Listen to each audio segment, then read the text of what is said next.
O ito na nga guys ang iniintay natin dito kay Infinix. Andito yung tatlong variants po ng kanilang Note 50 series. O di ba? Guys, ito mapansin nyo, 8,999, 11,999 at 17,999. So yung mga presyo na yan guys ay very affordable na pagdating sa kanyang specs. Kasi mga yan po ay merong mataas na specification. So check po natin, unahin po muna natin ang kanilang 4G, ang kanilang Note 50. Guys, ang variant ito ay merong 16GB RAM, 256GB internal storage. So ano bang maganda dito guys? Unang-una dito guys, para sa akin, yung kanyang screen refresh rate napakataas, 144 with iCar display at naka-AMOLED display na po ito para sa kanyang vivid display. Wet and greasy touch na rin po ang screen yan. So kahit basa ang screen natin, magre-response yan, no? Di ba? Tapos pagdating sa charging, fast charging na din, naka 45 watts plus wireless po. So sa halagang 8,999, naka wireless charging po yan. So yan guys ang maganda dito sa bagong release ni Infinix Note 50. Yan, naka JBL sounds na rin. At ang isa pa dito guys, yung frame po nito, check natin ha. Ito yung design eh. Yung frame po nito is naka metal frame. Yan, para sa kanyang ultra resilient armor alloy. Alloy po yan na design. Yan, ganda ng design nito. Naka JBL sound.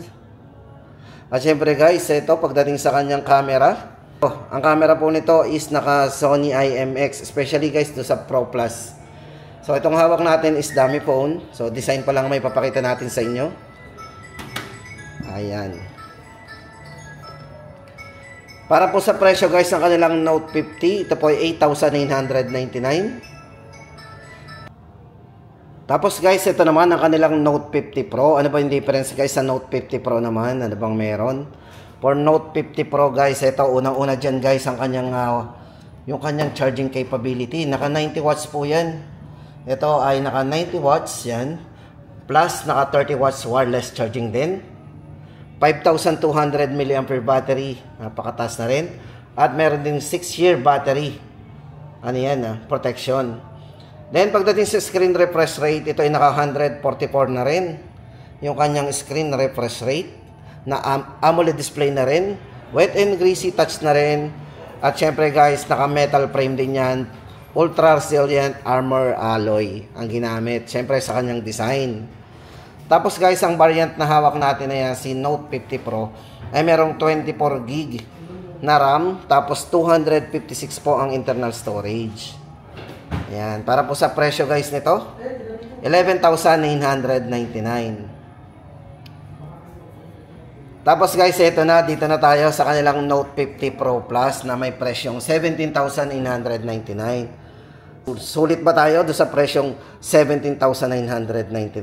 So guys, ito para mas maintindihan natin kung bakit tayo sulit sa presyong 17,999. Ito, isa-isahin na natin.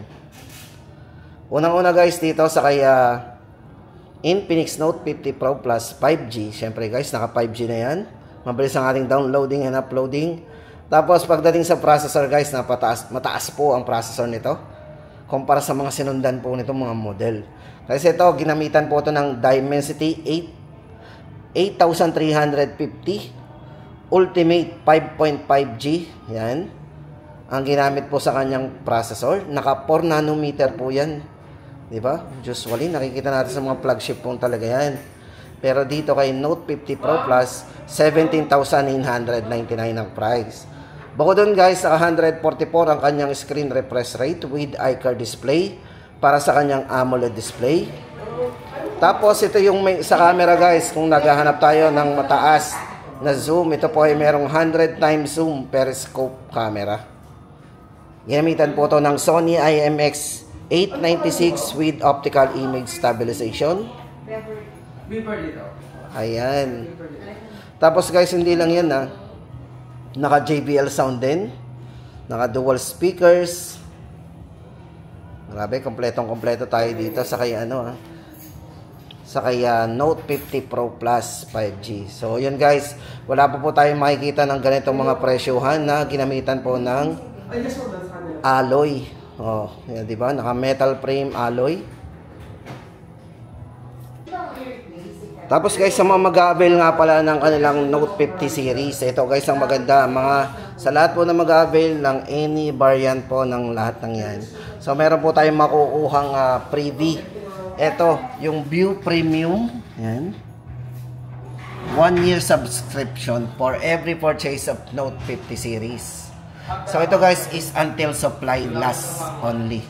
So ayan, kaya gusto natin mag-avail niyan, gusto natin makuha yung freebies, ito na po yung ating tatlong variants ng Note 50. Sa mga marami pong nagtatanong ng Note 50, malapit na pong dumating kasi andyan na po yung display tapos yung presyo.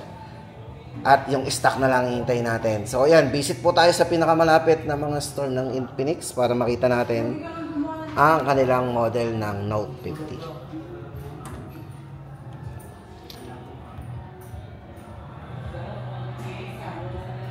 So meron na rin pala ditong AI ayan, AI Pollax.